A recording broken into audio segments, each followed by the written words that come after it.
Start. Hello friend, welcome to my YouTube channel study IQ learning Z. तो आज मैं video में लेके आई हूँ क्लास 9 एनसीईआरटी बायोलॉजी का फर्स्ट चैप्टर। चलिए देखते हैं।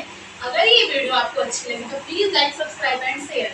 तो चलिए देखते हैं। This is my topic of the fundamental unit of life. Fundamental unit of life तो आप लोगों को पता ही होगा कि दिस इज सेल। सेल तो आप लोगों को पता है, लेकिन द फंडामेंटल यूनिट क्या है? फंडामेंटल यूनिट एक बेसिक चीज है, मतलब पहले किसी चीज का बेस हो तो हम उसके ऊपर कोई भी चीज डेवलप करें, कोई भी चीज डेवलप कर दें, उसे हम फंडामेंटल यूनिट कहते हैं। दैट एग्जांपल पिज्जा तो आप सबने खाया होगा। पिज्जा तो पहले हम बेस तैयार करते हैं, फिर उस पर हम चीज और ये कैप्सिकम, ये सारी चीजें हम उस पर डेवलप करते हैं तो हमारा पिज्जा बनकर रेडी हो जाता है। आप लोगों को पिज्जा का नाम मिल गया, आप पिज्जा खा रहे होंगे ना, पिज्जा का टेस्ट आ रहा होगा। तो चलिए आगे देखते हैं। तो सेल क्या है? सेल की हिंदी मीनिंग होती है कोशिका। ठीक है, सेल की हिंदी मीनिंग होती है कोशिका।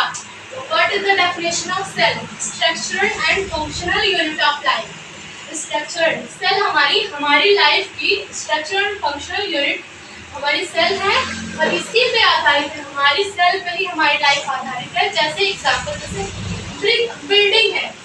ये क्या है? बिल्डिंग। एक बिल्डिंग है।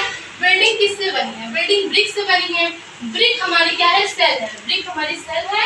और बिल्डिंग किससे बनती है? बिल्डिंग ब्रिक से बनती है। तो ब्रिक सेल क्या होती है? सेल हमारी बॉडी के सबसे छोटा से छोटी पार्ट होती है। तो इसे बिल्डिंग ब्रिक से बनी है, तो ब्रिक हमारी हो गई सेल।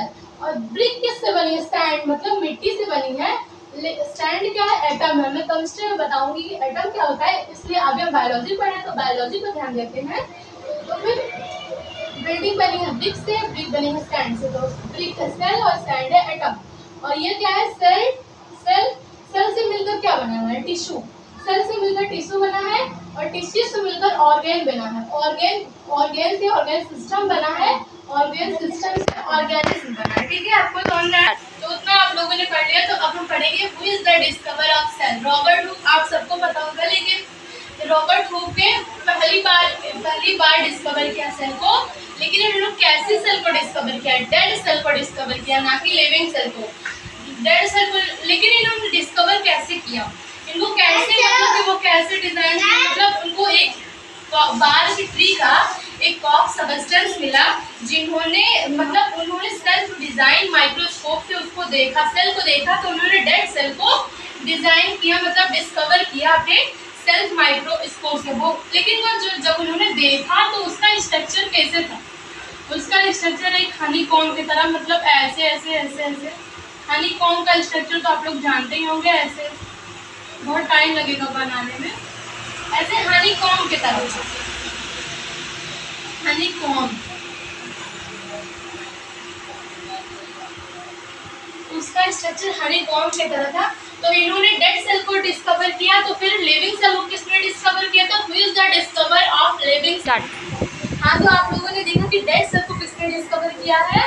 रॉबर्ट हुक ने। लेकिन इन्होंने किस सन में डिस्कवर किया है? 1665 में। ठीक है, तो जब डेड सेल को डिस्कवर इन्होंने किया है, तो लिविंग सेल को किसने डिस्कवर किया होगा? Who is the discover of living cell? Antonie van Leeuwenhoek ने 1674 में। ठीक है, अब इतना तो हम लोग जान गए। अब इसके आगे हम पढ़ते हैं। इसके आगे एक साइंटिस्ट थे, विर्चो नाम के साइंटिस्ट थे। ठीक है,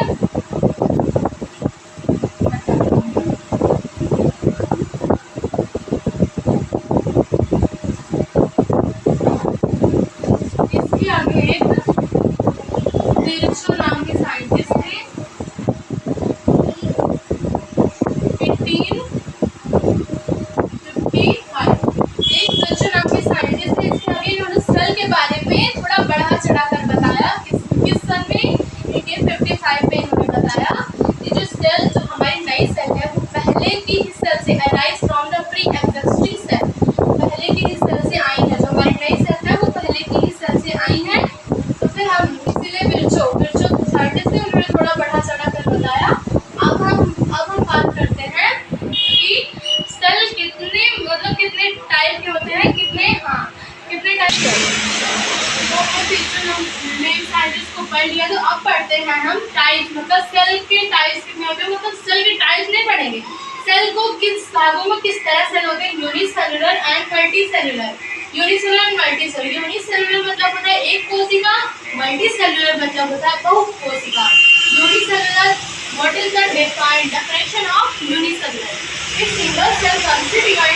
A single cell constitutes in whole body, in whole organism. Example bacteria, paramecium, chlamydomonas. ठीक है, it is seen multicellular मतलब बहुकोशिका. A many cell constituents in whole body. Example plants, animal, fungi, algae. जिसमें जो multicellular उसे कहते हैं जो बहुत सारी सेल से मिलाकर बनी होती है, और हम एग्जाम्पल जैसे हम प्लांट, एनिमल, फंजाई, अलगी, तो ये से जो एक सेल से मिलाकर बनी होती है। तो इसके बाद हम पढ़ने वाले हैं सेल थ्योरी। तो चलिए हम इसके आगे देखते हैं सेल थ्योरी। सेल थ्योरी मतलब वाज प्रपोज्ड बाय सेहलीडन, दो नेम के साइंटिस्ट थे, सेहलीडन एंड सचवन, इन 1938 टू 1939 में इन्होंने सेल थ्योरी के बारे में पढ़ा है। All living organism composed of cell, जो सारे लिविंग ऑर्गेनिज्म है वो कैसे बने हैं, सेल से ही बने हैं। All living cell arise from pre-existing cell, जो कि मैं इसे पहले बता चुकी हूँ कि जो जितने भी लिविंग सेल हैं वो पहले के ही सेल से आए हैं। ठीक है, तो हमें सेल थ्योरी के बाद पढ़ के हम उसके पढ़ेंगे कितने टाइप्स होते हैं, प्रोकैरियोटिक एंड यूकैरियोटिक के बारे में पढ़ेंगे। ठीक है, सेल थ्योरी प्रोकैरियोटिक सेल और यूकैरियोटिक सेल। प्रोकैरियोटिक सेल में प्रिमिटिव सेल होते हैं, इसी का अपोजिट यूकैरियोटिक सेल में it is fully developed cell, ये पूरा ही डेवलप होते हैं।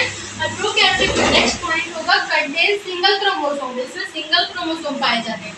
अब क्रोमोसोम क्या है मैं आगे वाले पार्ट में बताऊंगी, क्रोमोसोम क्या है, न्यूक्लियस क्या है, और सारी चीज के पार्ट में बताऊंगी आगे वाले पार्ट में। यूकैरियोटिक सेल में जनरली लार्जर इन साइज, इसमें इसमें स्मॉल होते हैं, स्मॉलर इन साइज होते हैं, और इसमें बड़े साइज होते हैं जनरली यूकैरियोटिक सेल में।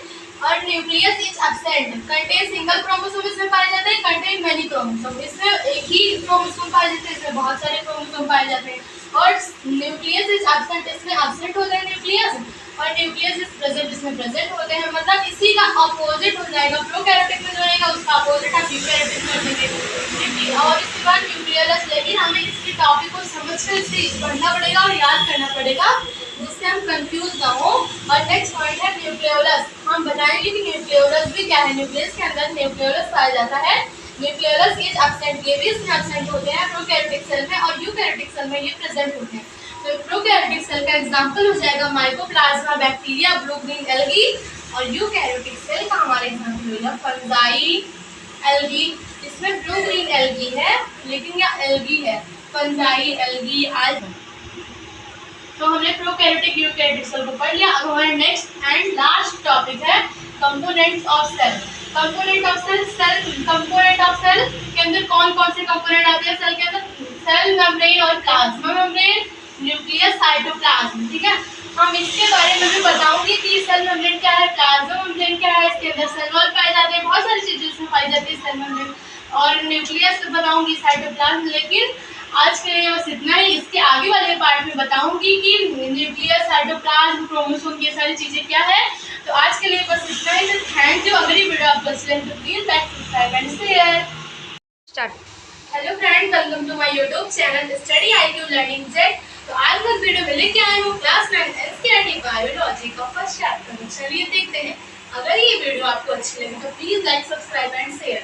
तो चलिए देखते हैं, this is my topic of the fundamental unit of life. Fundamental unit of life तो आप लोगों को पता ही होगा, दिस इज सेल।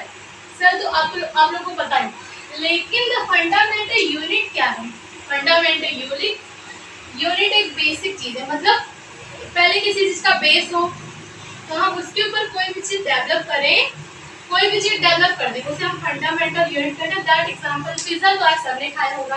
पिज्जा तो पहले हम बेस तैयार करते हैं, फिर उस पर हम चीज, कर्ल और ये कैप्सिकम, ये सारी चीजें हम उसको डेवलप करते हैं, तो हमारा पिज्जा बनकर रेडी हो जाता है। आप लोगों को पिज्जा का नाम मिल गया, आप पिज्जा खा रहे होंगे ना, पिज्जा का टेस्ट आ रहा होगा। तो चलिए आगे देखते हैं। तो सेल क्या है? सेल की हिंदी मीनिंग होती है कोशिका। ठीक है, सेल की हिंदी मीनिंग होती है कोशिका। What is the definition of cell? Structural and functional unit of life.